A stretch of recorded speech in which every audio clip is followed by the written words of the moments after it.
Alright, so check out these moringa trees. I grew these from seed last year.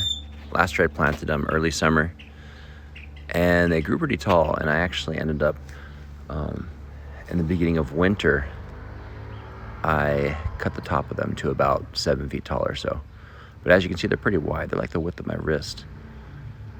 And they started leafing out about 2 months ago, and they're producing a ton of material. Look at all these flowers, leaves, and branches. If you're familiar with moringa, a lot of people like to use it for supplements and things like that. Sometimes I'll take these leaves and put them in shakes and things. They have a lot of nutrients, so it's a very healthy biomass.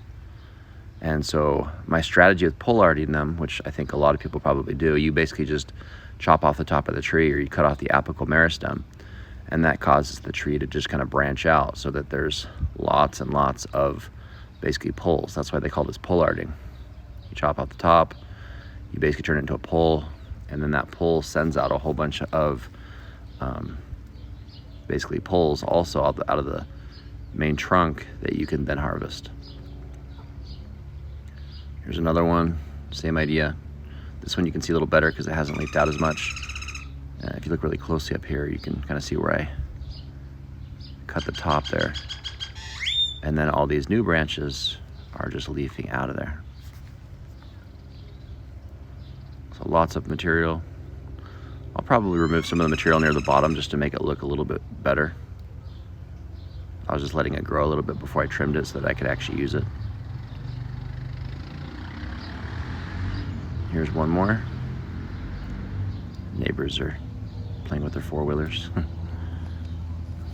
Again, lots of material. And usually you want to prune off as much as makes sense because you don't really eat the hard stuff. You eat the nice green, yummy stuff. And this has a very interesting flavor, like a cross between mustard and horseradish. I'm not really sure how to describe it. I like it, but I understand if some people don't. It's a very intense flavor. Use it in sauces and things. But again, very healthy.